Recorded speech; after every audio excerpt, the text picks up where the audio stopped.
Roadhouse was released this past weekend, and I believe that it is everything wrong with modern day action films. Good, like, you have dental? Oh, haha. Is there a hospital nearby? Is it, like, too far? About like 25 minutes, I'd say.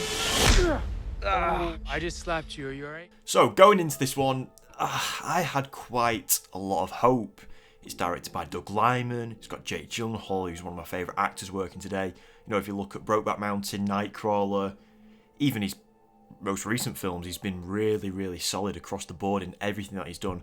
I can't recall a poor Jake Gyllenhaal performance, and I still wouldn't consider this a poor Jake Gyllenhaal performance. I think he's kind of like the star of this film in terms of he's the shining light in a barrel of dirt. It's directed by Doug Liman, who I think is a great director. The Bourne Identity, Mr. and Mrs. Smith, Edge of Tomorrow from 2014 was a great film and one of the best sci-fi action films of that decade. Doug Liman has a really solid track record, and going into a Roadhouse film, he's the kind of director you would want. You know, he's a big budget director, he knows how to handle action and fight sequences, so you'd expect quite a lot from him. And then you have Doug Liman and Jake Gyllenhaal. You pair the two together and you're expecting a great film. You're a dead man. Well, that is not what you get with Roadhouse. Jake Gyllenhaal is the starring light in this film. He plays a pretty strange character.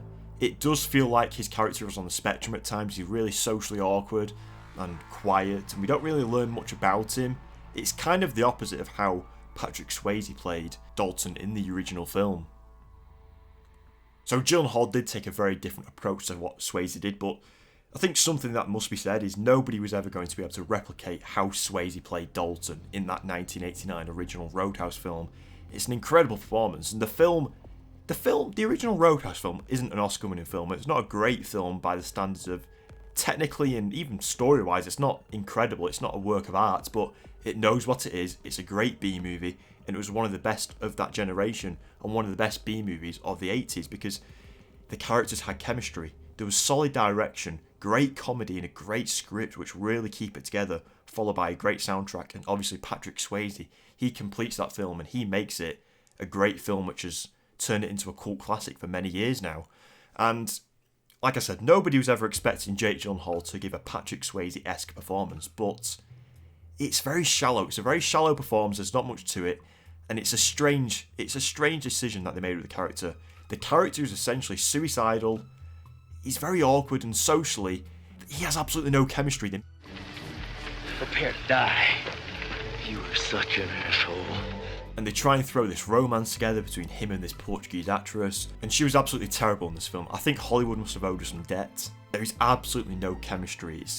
It's a strange decision. The film just throws this love and relationship into the film, and it doesn't work. It's terrible, and it just makes the film more confusing.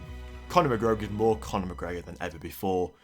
You see him strutting around like he's got hemorrhoids, and it feels like he's fed his lines one sentence at a time. We rarely ever hear him stitch together more than 6 to 8 words, and it sounds like he can barely keep a straight face.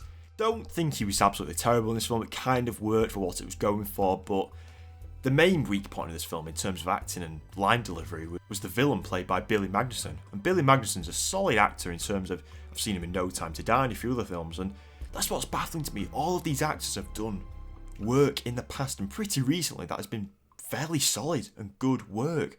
So when you stitch them all together and throw them into a film with other big stars, a fairly big budget, and a really good director, why did this film turn out like it did? It really does baffle me. And I was sat halfway through this film thinking, what the hell am I watching? What is happening? Just because I didn't expect it to turn out the way it did. And Billy Magnussen in this film, like I said, he kind of wants to go for like the wacky villain approach. You can kind of see him trying to go for it little by little, but he holds back. He plays like a rich, arrogant, just really bland villain, which you don't understand his motivations. Again, I didn't understand a lot about this film, but I also equally really didn't understand the cinematography from this film. The film was shot on what seemed like a Steadicam, and the camera is constantly moving.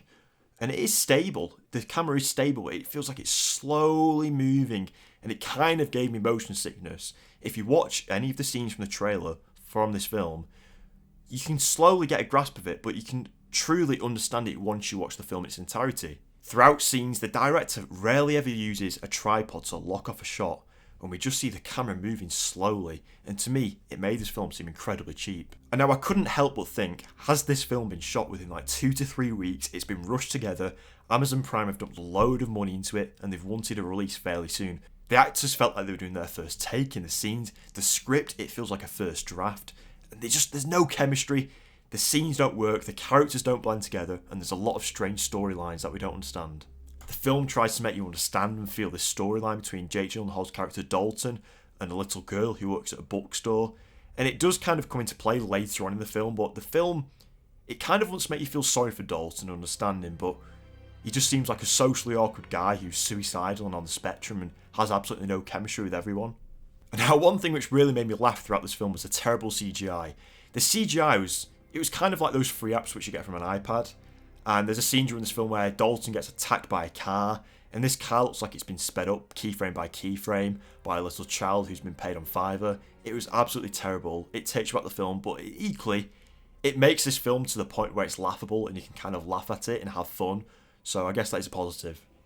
Talking of confusion, another thing that really just switched me off and made me completely abandon this film essentially was Jake Gyllenhaal's character essentially commits murder on his friend in the UFC. And Dalton Elwood in this film, he's a UFC fighter, an MMA star, and we get drip fed these dream sequences while he's sleeping on a boat. We have 30 seconds here, 30 seconds there, and there's probably about 90 seconds throughout the whole film where we kind of learn and understand his UFC and MMA past, but it wasn't enough. The way that they've promoted this film and showed that he's a UFC and MMA star, all these UFC and MMA events, is kind of baffling to me considering the lack of it in the film. I understand it's within that world and, you know, they're trying to get that audience into the film, but we didn't have any explanation for why he committed the murder except from sometimes he mentioned that he gets really angry, and I think it was kind of an underutilized element of the film, honestly. You have this, they were filming at actual UFC events and making them seem real, and they were filming in person with a live audience, and to have such little of that throughout the film, I think it was really underutilized. And now I understand a lot of people would have said, oh, you know, it should have been more bouncer focused, and the original Roadhouse really focused on Patrick Swayze's character and the connections he had to the other bouncers. I also think Sam Elliott was a great part of that original Roadhouse film. He really brought that film together. There was so much chemistry, and the scenes between him and Patrick Swayze in the bar were just brilliant. They really brought that film to life, and there's absolutely nothing like that in this film. There's a few people in the bar which you kind of, the film wants you to understand and like. There's a barmaid, there's another bouncer, and Dalton Elwood essentially hires another guy, but it's nothing like the original Roadhouse, and they don't stitch together the bouncer feel and the community like the original film. And now what has actually prompted me to make this video is the fact that I'm just sick. I'm sick and tired of these films being made. I was thinking about Point Break from 2015, Total Recall from 2012, and the Footloose remake from 2011. All of these films are being produced by Hollywood. They're being rushed, they're instantly forgettable, and they leech off the name of the original film. And they're thrown into audiences' faces. Audiences watch them for a week or two. We'll see them at cinemas. There's a lot of hype and promotion around the films, and then they're forgettable. Everybody forgets about them within 1 to 2 weeks, and they're never mentioned again.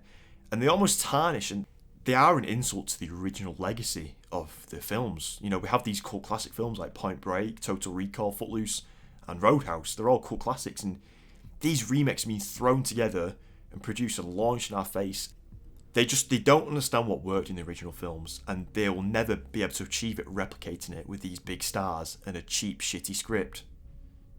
So what did you think about Roadhouse? Did you like it? Did you not? Tell me what you think down below. And have you seen any of these other shitty remakes? Point Break, Total Recall, Footloose. I could name about 10 to 15 of them. They're all terrible, and I hope they stop making them. But if you've seen any, tell me down below.